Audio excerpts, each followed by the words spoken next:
I was diagnosed with main character syndrome, so this is gonna be an adventure. Merry Christmas time. We are in December now, so all my thumbnails are gonna have that Christmassy look. I have a new Christmassy channel theme, and now I'm giving you a present, an early Christmas present, with the hair. Don't matter the fact that I look like Thing 1 or Thing 2, I'll accept both. Really gonna be confusing now, since my main channel theme color is purple, but right now it's red and green for Christmas, and my hair is blue. Don't think about it too much. First thing I wanted to talk about that's Christmas related is, the Grinch. Oh, I didn't even do the...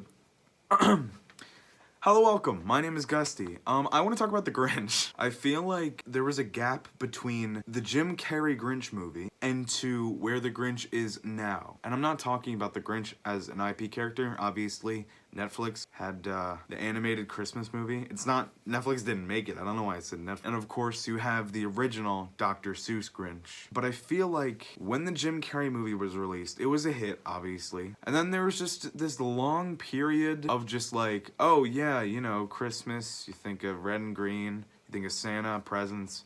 And then you'd think of the Grinch probably like lower on the line of like a B tier thing. Maybe this is not true at all, and I'm just realizing now because I'm older and past Christmases when I was younger, I wasn't really thinking about this. And now that I am, it might be that. But I feel like the Grinch recently has got a resurgence. And I really do think that's because of Zoomers having that quote-unquote mood energy, if you know what I mean. You know, there's that whole quote that millennials came up with, I watch SpongeBob and hate Squidward, and then the older I get, I relate to Squidward. It's kind of a, you know, beats working kind of meme. And now, I don't know, I just think Zoomers think Grinch is cranky and goofy, haha. He eat orange, he have big gut, haha. Did I say orange? I meant onion. Did I say orange? He eat orange. It's the hair dye. It's going straight into my brain. I'm just saying, as younger generations are more open about being depressed and angry and cranky, that really gave the resurgence of the Grinch. Hence why the animated Grinch is not parodied in social situations and memes as much as the Jim Carrey one. Because the animated Grinch, well, he was still Grinchy, he was a lot more lighthearted for, you know, little kid audiences for an animated movie. Not saying that Jim Carrey's not, you know, child-oriented, but definitely a more cranky, dark Grinch. I heard, did you hear that, like, Jim Carrey had to go through CIA training or something for that role? I forgot, I read it a long time ago, and I can't remember exactly what the fact was. It was something like he had to do he had to sit there for hours on end to get all of that on. It's even more uncomfortable on the inside than it is on the outside. Not only do you have to wait and sit in that chair for so long, after all the work is already done on your face and body, you still have to stay in it for arguably as long. And apparently it's all heavy and hairy and itchy. Instead of just making the makeup and effects easier for Jim Carrey to perform in, he instead got like trained or something, or like a lesson taught from someone in the CIA, so he can just perform scenes. That's crazy. If that's true, that's crazy. That's some old ass Wizard of Oz behind the scenes information. Like when you find out that Dorothy was smoking like 10 to 20 packs of cigarettes a day to keep in shape for the role, and she was like barely fed, and then she just gets on scene, somewhere rainbow for the yeah, really messed up. The Jim Carrey Grinch has the same rewatchability vibe as like Shrek 1. It's got a lot for kids and a lot for adults as well, and it's just a fun movie to go back to, which I mean they probably thought of. They're like, well, we're making a Christmas movie, it's probably gonna be tradition, it's Jim Carrey and it's the Grinch. So I'm really glad it has great rewatchability. You wanna know what's weird? The first quote that I think of when I bring up, or somebody else brings up the movie Shrek, I don't think of ogres have onions,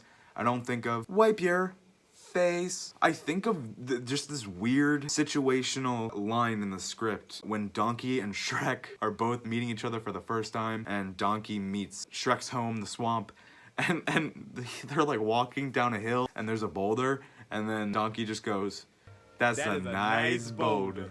I just think of that. That's the first quote, not any of the other ones. I think I even say that. I can remember just saying that for no reason in conversations. Like an awkward lull in the conversation, or maybe even not, and I'm just like, that's a nice boulder. I love those movies. You know what? One of these Christmas videos might just be on Shrek the Halls. Do you remember that? I do. I loved the Shrek movies. I still love them now. I've had 3 Shrek-themed birthday parties. Do you know the struggles of waiting for Shrek 5 after they announce it coming out year after year after year? I'm thirsty for some more Shrek. Whoa, wait. I heard it's being made by the same people, the same team, the same company, I think, that made Minions. I'm not excited about that. They did say they were gonna keep as much original voice actors that they can, so I'm happy with that, because I bet you Michael Myers is not gonna say no to a reboot of Shrek. This has gone too far about Shrek. We were on the Grinch. Oh, I was gonna shave too. These two vibes really don't match, huh? I'll be right back.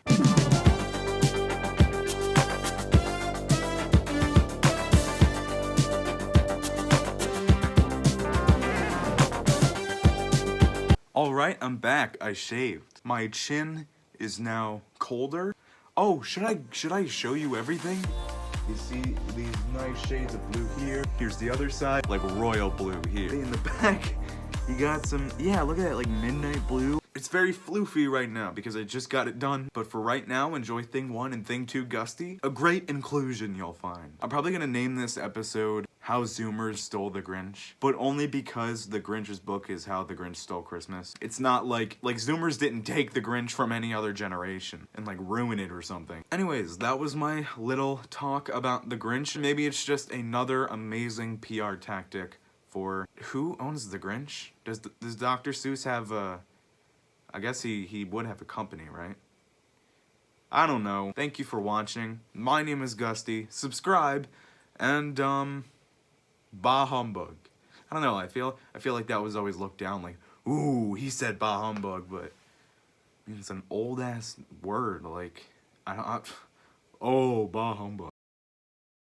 Finally, it's Christmas time. I'm excited. I'm focusing on the Christmas thing right now, but once that's over with and it's a new year, then it's like everything's up for grab for content. End of January or the next following months, February and March. Maybe I'll do a season 2 of that mini-series. There's a little tab that says playlists, and there you will find the precursor playlist. It's like 10 minutes max. I might do something just new. We are only at the beginning of Gusty. I need that outro music.